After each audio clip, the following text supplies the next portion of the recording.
last week we didn't continue on with our study in Numbers chapter 22. We had those that were traveling and visiting away, so we did another presentation instead of that. So this morning, we're going to be working out of Numbers chapter 22. And I'm just going to kind of start over at the beginning. Morgan, here in just a minute, would you read verses 1 through 4 for us here in just a minute, please? And so we find Numbers chapter 22 begins the story of Balak and the prophet Balaam. And very interesting character, Balaam, even though he was a non-Jewish prophet. And actually the term prophet that's used here pertaining to Balaam, we're going to see maybe a little bit of a misnomer. He was more of a diviner, one that conjured, okay? And thought that was real interesting when you look at it real close, how God uses people to carry out his will. And this is not unusual in the Bible. So anyway, Numbers chapter 22, the discussion is going to be Balaam refuses Balak's first message. Balak's second obtains him, and the angel would have slain him. And the donkey speaks, and of course the chapter is going to be closed out with a meeting between Balak and Balaam. Once again, there's going to be several meetings and discussions that's going to be going on between the two in the course of this. One of the things that's really interesting about Balaam before we get started is actually found over in Numbers chapter 31. Numbers chapter 31. And what's so interesting about it, when we go down to verse 7, we're going to find that, let me turn off this ding-dong here, okay? We're going to find that when Israel begins to war against the Midianites, and it lists several kings here in verse 8, one of the ones that's slain during this that Israel's going to wind up slaying is Balaam, the son of Bozor. They slew with the sword. So in the end, we find Israel is going to wind up slaying Balaam. And of course, Balaam being an adversary against God, his punishment is going to be carried out. So it's a real interesting story that as you get into this, things about it in detail that maybe we don't never get into. A lot of times it mostly hovers while I got this thought on my mind. Turn with me to 2 Peter chapter 2. And this is where most of the Bible lessons about Balaam is brought from, even though we do refer back to Numbers chapter 22 and 23 and 24 very often. Primarily it's what Peter said to the brethren here in 2 Peter chapter 2, when he talks about the appearance of the false teachers, the impiety of their followers, and the judgment that would overtake them. So when we get out here to verse 15, he's been talking about how these people speak evil to things they don't understand. They have eyes full of adultery, etc., etc. And notice what he says that these people had done that he's talking to, which have forsaken the right way and are gone astray, following the way of Balaam, the son of Bozor, who loved the wages of unrighteousness, but was rebuked for his iniquity. The dumb ass speaking with man's voice forbade the madness of the prophets. So generally we talk about Balaam going astray, and many lessons have been taught about that. But what about this character, Balaam? You know, very interesting character. So what does Numbers 22 depict? It's an intriguing narrative featuring a Moabite king, a prophet, his donkey, and an angel. King Balak, feared the Israelites, seeks the prophecy of Balaam, a man renowned for his blessings and curses. A story full of divine intervention, complex characters, and miraculous events unfold that challenge our understanding of obedience, perception, and morality. So that's kind of an overview of what this chapter depicts with this. So who is this character, Balaam. Well, one of the things that we're going to find as we begin to read this is that he was a non-Israelite prophet and diviner who lived during the time of Moses and Israelites' journey through the wilderness. He was known for his ability to bless and curse people, and his fame had spread throughout the land. Balaam was hired by Balak, the king of Moab, to put a curse on Israel, but he could only speak what God permitted and ended up pronouncing a blessing over Israel instead. And so we find that he was a non-Israelite prophet. From what we see here, what it says here when Morgan reads this, he was from over in Peor, which is on the eastern side of the Jordan, way over toward where Abraham came from, which was the Chaldees, right? So he was from over that area, an area about 400 or 500 miles from where Moab was at. You know, one of the lessons this teaches us is that, people go to great lengths and distances to do sin, won't they? And this is a primary example of that. Go to great lengths to do that which is against God. So even though they were diviners and prophets and things like that, close at hand, he sent a great distance to obtain Balaam. Balak's fear and request, verses 1 through 7. And Morgan, I'm just going to let you read the first 4 of that, okay? Just the first 4 verses of that. All right. Then the children of Israel moved and encamped in the plains of Moab on the side of the Jordan across from Jericho. Now Balak, the son of Zippor, saw all that Israel had done to the Amorites, and Moab was exceedingly afraid of the people because there were many. And Moab was sick with dread because of the children of Israel. So Moab said to the elders of Midian, now this company will lick up everything around us as an ox licks up the grass in the field. And Balak, the son of Zippor, was king of the Moabites at the time. Okay, so here we have the introduction to Balak, king of the Moabites, and the fear that he had. He had already seen some of the power the Israelites possessed. And you got to remember, Numbers 22, the book of Numbers is a general overview, a snapshot of Israel and their conquest. Not in detail. We're going to get into some more detail, somewhat finite in some extent, when we get into the book of Deuteronomy and in the book of Joshua, okay? So there were conquests already going on. They had seen what Israel had done to the Ammonites, okay, on their conquest. So now he's afraid. He's afraid that these people are going to come in, they're going to conquer us, and they're just going to take everything. I think the phraseology it uses here is that they're going to lick up all that's around about us as a ox licks up grass from the field. So you're going to take everything, aren't they? There's not going to be anything left. A lot of times when animals are grazing, haven't never dealt with any oxen, but I can tell you, dealing with horses and cows, and especially sheep, they can eat some grass up, can't they? And if they're not moved from one location to the other, what finally happens to the grass that's in that pasture? It dies, doesn't it? They keep it eaten down. It'll become dirt, won't it? So he was afraid that they were going to take everything that they had. So we find that Moab, the people, the Moabites, if we remember, these people were descendants of Lot's eldest daughter, who he had the incestuous relationship in, and his name was Moab, okay? So these are actually the descendants of Abraham's nephew, Lot. That's who these people are. I know we've been going over that over and over, but it's really kind of interesting how all these people actually tie back into Abraham, Jacob, and Esau and them. That's who these people are. Ham is going to be involved in this. Of course, the land of Canaan, the Canaanites, those are the descendants of Ham.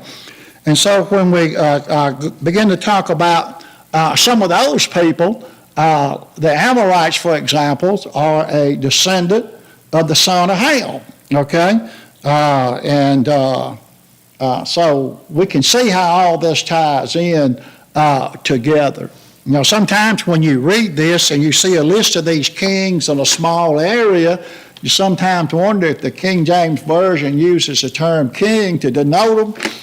If the term tribal warlord wouldn't have been better, because when you look at the square miles of these places over here, they're not very big, and sometimes you'll have 5 or 6 different kings, like in Numbers chapter 31, in one area, okay?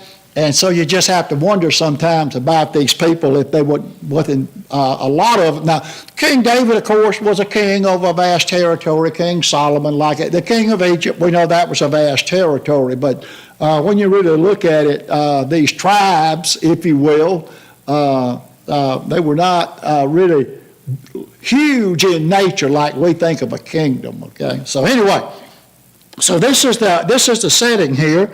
And so that's what he was afraid of.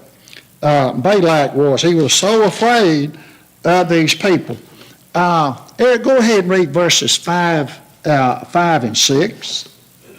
Then he sent messengers to Balaam, the son of Beor at Pethor, which is near the river in the land of the sons of his people, to call him, saying, Look, the people has come from Egypt. See, they cover the face of the earth and are settling next to me. Therefore, please come at once and curse this people for me, for they are too mighty for me. Perhaps I shall be able to defeat them and drive them out of the land, for I know that whom you bless is blessed, and whom you curse is cursed. Okay. Go ahead and read verse 7, Eric, too, please. So the elders of Moab and the elders of Midian departed with the diviner's fee in their hand, and they came to Balaam and spoke to him the words of Balak. Okay, so here we have the setting now, seeing all this. So what does Balak do? He sends messengers unto this supposedly prophet that's well known from the land of over where Abraham is from. And so, he wants Balaam to come and do what to Israel? Curse them. So Balaam had some type of great knowledge about it won't get to me. I done had a brain thing. My hard drive has done crashed. That's rough, ain't it, Daniel? Yeah, I'm going to have to reset it. Right. Okay.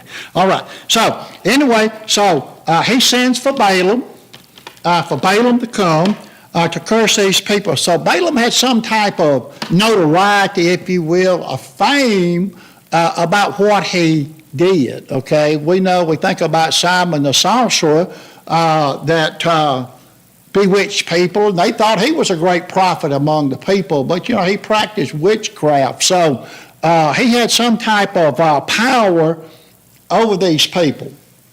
Now, when you go look at Balaam in detail, there is some thoughts out there on Balaam that at one time that God was using him as a prophet over in that region of the country where Abraham was from, but because of greed and covetousness, Balaam went south. He went more into divination, and he went more into soothsaying, and he went more into that because it was what? More profitable, okay?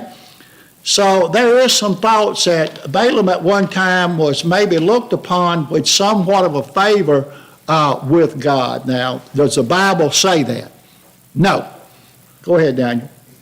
It kind of does. The way he speaks in the next verse, actually, if you haven't read, he refers to the Lord, God. Yeah, So yeah.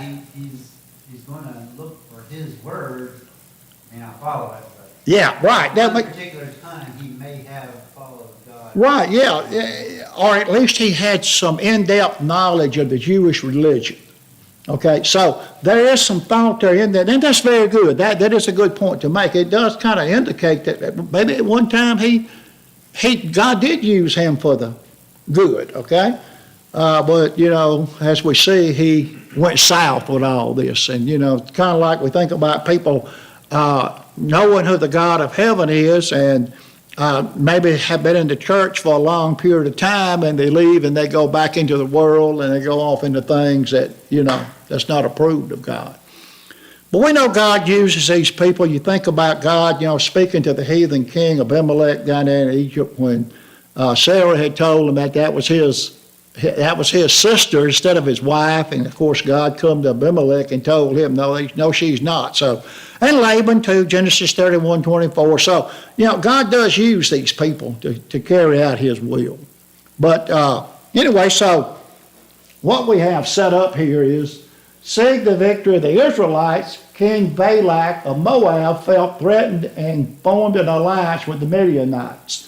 They sent elders to Balaam, a soothsayer in Petor, with divination fees to invoke a curse on the Israelites. So, as we can see right off the bat, what was Balaam in this for? Money. So, no doubt he wasn't practicing the will of God, okay? So anyway, this is who we find that Balaam is.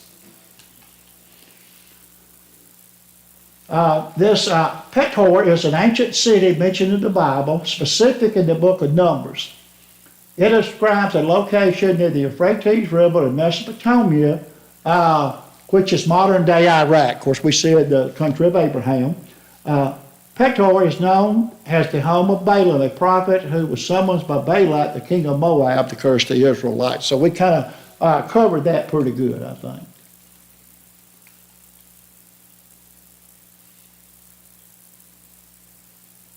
The book of Revelation, in Revelation chapter 2 and verse 14, about the church at Pergamos, the English Standard Version.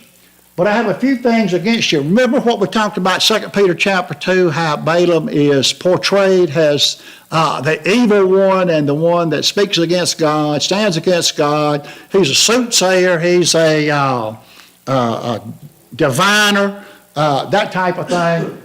So the book of Revelation says this about him in chapter 2 and verse 14.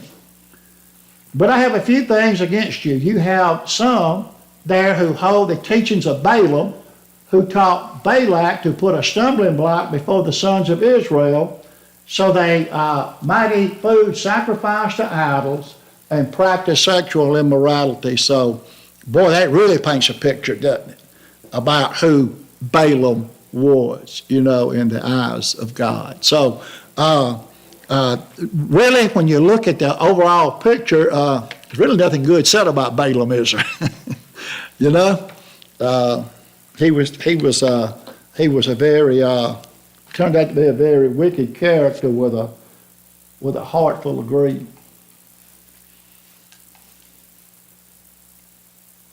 God's warning to Balaam, verses 8 through 14. Daniel, you got that? 8 through 14. Uh-huh. And he said to them, Lodge here tonight, and I will bring back word to you as the Lord speaks to me. So the princes of Moab stayed with Balaam. Then God came to Balaam and said, Who are these men with you? So Balaam said to God, Balak the son of Zippor, king of Moab, has sent to me, saying, Look, a people has come out of Egypt, and they cover the face of the earth. Come now, curse them for me.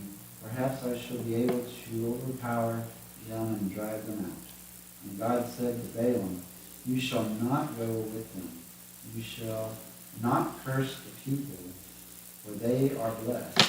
So Balaam rose in the morning and said to the princes of Balak, Go back to your land, for the Lord has refused to give me permission to go with you. And the princes of Moab rose and went to Balak and said, Balaam refuses to come with us. Okay, so we're going to kind of stop right there.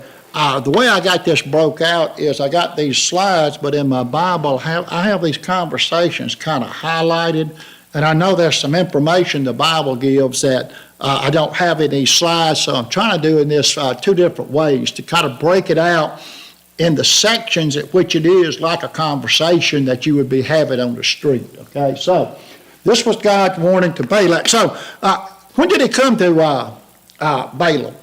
At night, didn't he? While he was asleep.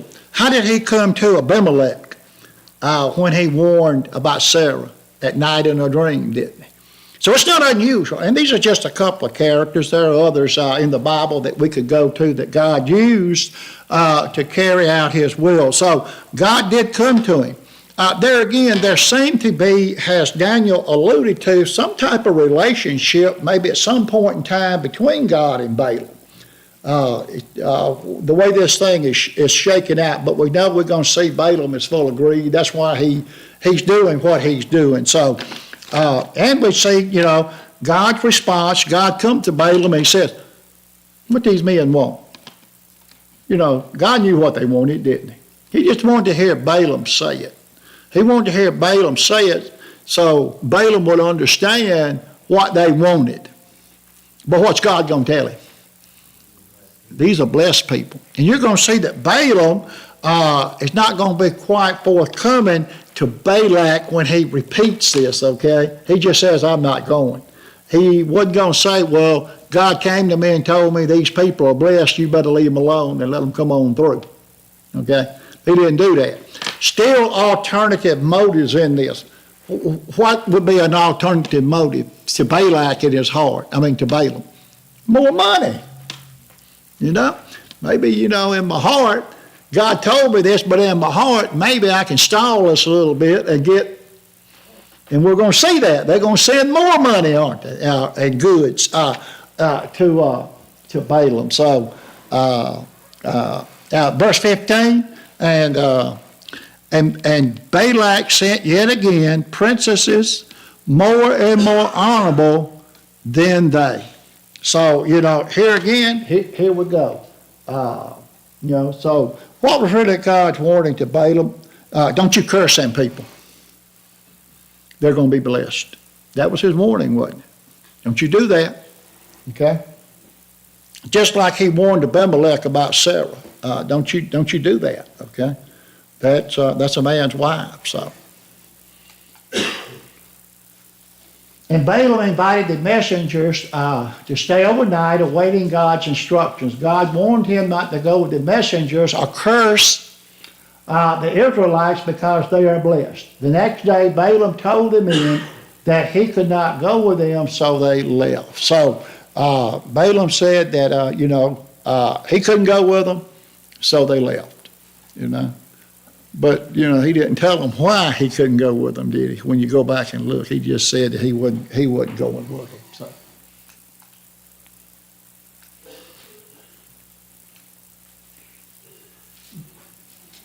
So here we have, boy, that didn't come out good on this screen at all. It shows up good on my screen. So we have the second delegation and Balaam's journey, verses 15 through 21. Jeff, you got that? Once again, Balak sent princes more in number and more honorable than these. Came to Balaam and said to him, Thus saith Balak, the son of Zippor, let nothing hinder you from coming to me, for I will surely do you great honor, and whatever you say to me I will do. Come curse these people for me. But Balaam answered and said to the servants of Balak, Though Balak were to give me his house full of silver and gold, I could not go beyond the command of the Lord my God, to do less or more. So you too, please, stay here tonight, that I may know what more the Lord will say to me. And God came to Balaam at night and said to him, If these men have come to call you to rise and go with them, but only do what I tell you. Balaam rose in the morning and saddled his donkey and went with the princes of Moab. Okay, so here we have, they come again, and they promise him more, don't they? We're going to promote you greatly, give you all this, whatever you ask. And what was Balaam's initial response? Well, you could give me all the silver and gold you have, but I just can't do this thing.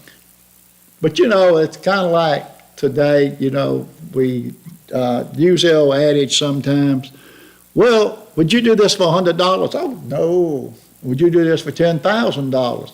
Now it gets interesting, Daniel. Doesn't it? You know, it gets interesting, doesn't it? So sometimes price dictates what we would and wouldn't do, right? But right now Balaam said, hey, I can't do that. If you give me all the silver and gold, I can't go beyond what the Word of God says, yea and nay. And so God told him, said, rise up and go with these men. So he saddled up his donkey, and he went with the princesses of Moab. So God told him to go, but something interesting is going to happen in all this, as God had told him to go. The donkey vision and rebuke, 22 through 30. What we'll do, 22 through 30. Morgan, you got that? God's anger was aroused because he went, and the angel of the Lord took his stand in the way as an adversary against him. He was riding on the donkey, and his two servants were with him. Now the donkey saw the angel of the Lord standing in the way with his drawn sword in his hand, and the donkey turned aside out of the way and went to the field. So Balaam struck the donkey to turn her back onto the road. Then the angel of the Lord stood in a narrow path between the vineyards, with a wall on this side and a wall on that side.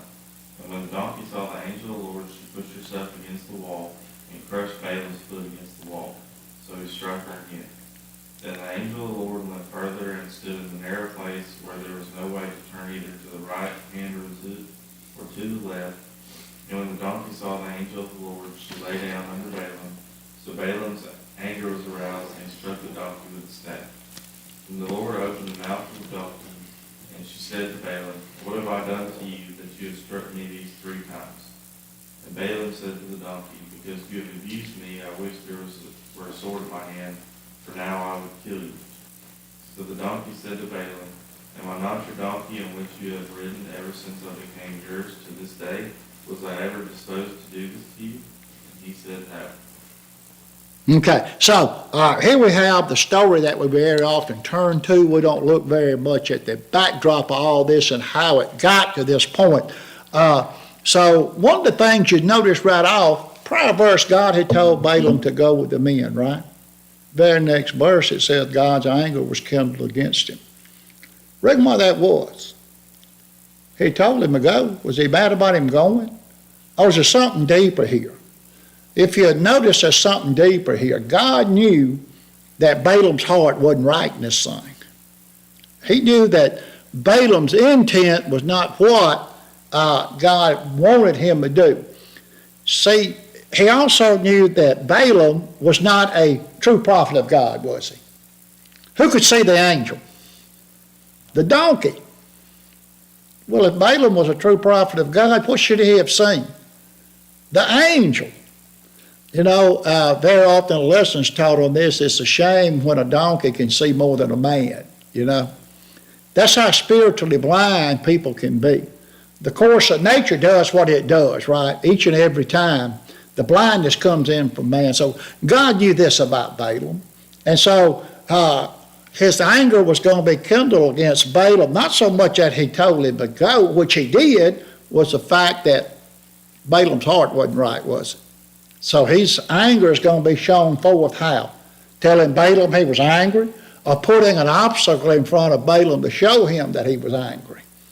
Well, he done it by putting an obstacle in front of him, didn't he? Okay, so this is what we see in here. And we all know this story. It's quite a common story about the donkey speaking. When I see this about Balaam's foot being smote against the wall, you know, when the donkey crushed his foot against the wall, you know, you can see Balaam having a fit already, right? Reckon what happened when that happened. Tell you a little story. This didn't involve a donkey, but it involved some cats. One night there, before we built the house up there, we had a mobile home sitting up there, and I just had some little old steps going out the back of it, right? Anyway, so these cats got to whining and carrying on. And so when I opened the back door to go out to see what was going on, it was probably 1 or 2 o'clock in the morning, I knocked my cat off the top step. And the other cats broke and ran, and when I stepped out, Morgan, my shin went downside the steps. kind of know how Balaam felt when he got his foot crushed, right? Okay? Needless to say, I had to dispose of some cats after that, okay? Anyway, so Balaam's reaction on this, he began to beat the donkey, and the donkey opened his mouth and said, "Why are you doing this to me? I've been faithful unto you, and all like this. You've ridden me, and I've always done what you wanted me to do, and haven't I always done this?" And he answered and said, where am I at? Let me put these glasses on. And the donkey said unto Balaam, "And not your donkey, upon which thou hast ridden every day, since I was thine unto this day. Was I ever wont to do so unto thee?" And he said, "No." He said, really what the donkey's saying, I haven't disobeyed you. I've always been faithful to you. So, why are you doing this to me? And Balaam, his eyes being blinded, he couldn't see that angel of the Lord there in the byway. God was angry that Balaam went and sent an angel to oppose him. Balaam's donkey saw the angel and turned away 3 times, being beaten by Balaam each time. Then God opened the donkey's mouth, who asked Balaam why he had beaten her. Balaam's encounter with the angel, verses 31 through 35. You just read, didn't you, Morty? Daniel, you got 31 through 35. Then the Lord opened Balaam's eyes, and he saw the angel of the Lord standing in the way with his sword drawn in his hand, and he bowed his head and fell flat on his face. And the angel of the Lord said to him, "Why have you struck your donkey these 3 times? Behold, I have come out to stand against you, because your way is perverse before me." 35.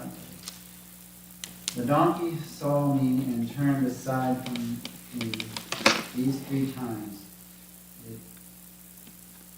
If she had not turned aside from me, surely I would also have killed you by now and let her live.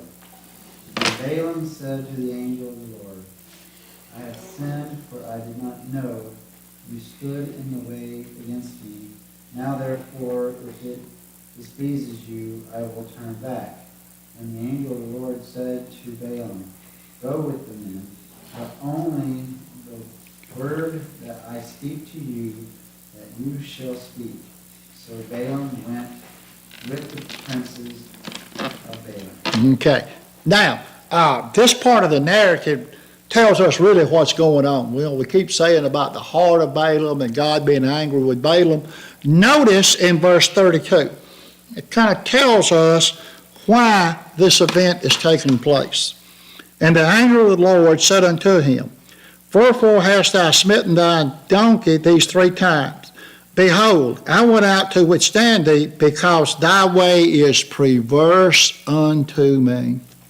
So God recognized Balaam for what he was, didn't he?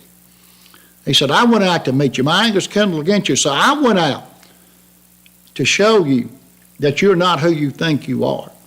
Okay? You're really not a diviner of mine, but I'm using you. And what does he tell Balaam a few verses later? "I only want you to go speak what I tell you to speak." What did he know about Balaam? Balaam prone not to, right? Balaam in the whole thing for money. So this whole deal dealing with Balaam is a way for God to show that, hey, you're not recognized to me, but I'll use you for my will. Okay? So God is using this man to carry out his will. Eventually, what happens to Balaam? What does Israel wind up doing with Balaam? They killed him, didn't they? So God recognizes Balaam for who he is.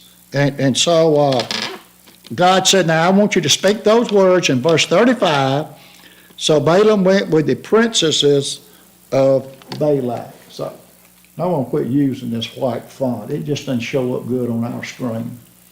Then God opened Balaam's eyes to see the angel, and rebuked him for mistreating his donkey, explaining that the donkey had saved his life. Balaam confessed his sins and offered to return. But the angel instructed him to continue, but only speak what God had spoken. So, something real interesting here about Balaam. When he saw that angel, what did he do? Fell on his face, didn't he? He recognized a higher authority than himself, didn't he? And whether he really is confessing that he sinned per se, a lot of times when you get caught in something, people get caught in something, what do they have a tendency to do? I won't do that anymore. If you want me to go back home, guess where I'll go? I'll go home. Really, repentance from sin, or maybe stunned that you got caught at what you were setting out to do. So, which way was it with Balaam? Seems whatever it was perverse to the Lord, doesn't it?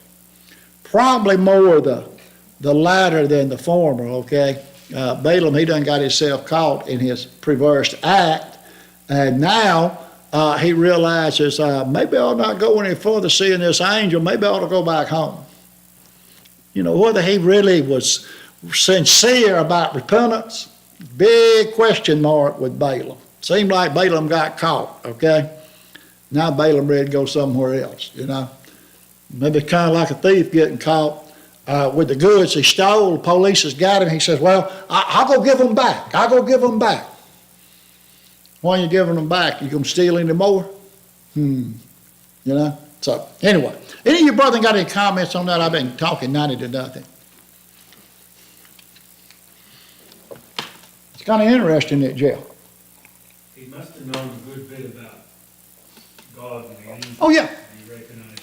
Yeah. He Yeah. recognized it enough to say, God spoke to me, so Yeah. it Yeah. wasn't just Yeah. my gods, it was God spoke to me. Yeah. So it does lead you back kind of full circle to what Daniel had mentioned and what some of the learned authorities on the subject have to say. It seems like Balaam had a knowledge of God, that he may even have had some dealings with God before, and maybe had even been somewhat of a prophet of God, So he acquired this knowledge from somewhere, didn't he? Okay? And here again, the thought being that if he did have this knowledge of God and God had used him in times past, because see what's real interesting about him? Somewhere down the line, he had worked powers before that came to fruition, that came to be true, didn't it? So, Bible doesn't really say, but when you take a close look at it, like you said, Jeff, it seems like he did have a knowledge of God, didn't he? I mean, God was conditioning him for this fact. Right, exactly. God positioned him for that. Yeah, so.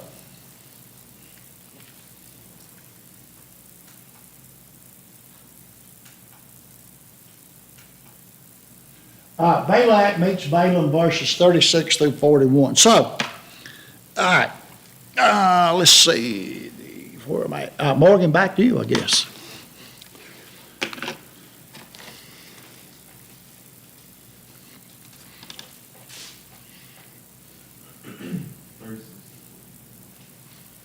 Now when Balak heard that Balaam was coming, he went out to meet him at the city of Moab, which is on the border of Arnon, the boundary of the territory. Then Balak said to Balaam, did I not earnestly send to you, calling for you? Why did you not come to me? Am I not able to honor you? Balaam said to Balak, look, I have come to you. Now have I any power at all to say anything? The word that God puts in my mouth, that I must speak. So Balaam went with Balak, and they came to Kirjath Huzzah. Then Balak offered oxen and sheep and sent some to Balaam and to the princes who were with him.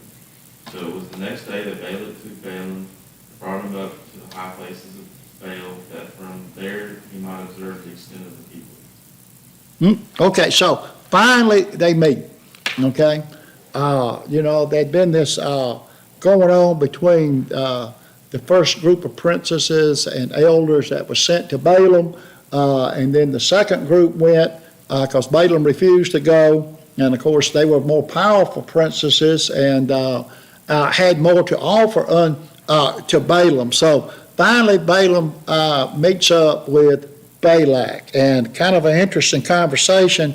Balak recognizes there was a delay in him coming, okay? Because if you notice in verse 37, and Balak said unto Balaam, Did I not earnestly send unto thee to call thee? Wherefore camest thou not unto me? Am I not indeed able to promote thee to honor? So in some ways, Balak is rebuking Balaam. Why didn't you get here sooner? Why didn't you take me up? Don't you realize who I am? I'm a king. I've got a lot to offer you, and I can promote you. And yet Balaam, he's starting to give a little bit of insight here as to why he was delayed, okay? He doesn't come out right and say, remember what God had told Balaam about this. Do not curse these people. They are a blessed people. He really doesn't bring that out to Balak, does he? Notice what he says here. And Balaam said unto Balak, Lo, I am coming to thee. Have I now any power at all to say anything? The word that God putteth in my mouth, that I shall speak. He says, I can't speak anything except the words that the Lord has put in my mouth. So, really, he never come out right and said why he was delayed. But in a way, he alludes to the fact that God delayed me. Okay? Even though he never comes out right and says that. So, and he never does tell Balak, hey, not yet anyway, hey, these people are blessed, and I'm not to curse them. So knowing what God had said, and yet still persisting on in this, God told him to go. You kind of get the indication that God was expecting Balaam after all this to say what? Hey, God sent me here. He told me not to curse these people and that they are blessed. Does he do it? Remember the perverseness in Balaam's heart, that we've already talked about. So, he's still got some Balaam still thinks he's got cards that he ain't showed yet, Daniel. But he's going to be wrong, isn't he? So, on that. So, anyway, any of you brethren got any comment on that? I know I kind of went through it in a little different manner than I'm used to. I'm going to have to get rid of that white font because it does not show up good on our screen, okay? Shows up good on the monitor I have at home, but for some reason it doesn't like to transfer over to this, the monitor. Did you notice something else here in this about Balak? It says that, where am I at? And Balak, verse 40, offered oxen and sheep and sent to Balaam and to the princesses that were with him. So there was an offering made of oxen and sheep. So what about that? Sacrificing is not unusual to false gods, is it?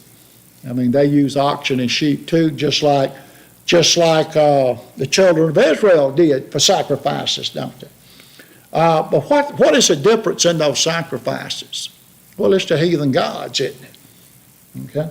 It's to heathen gods. So animal sacrifices is not a foreign concept. Even today, in other countries outside basically the free world, is animal sacrifices a foreign concept?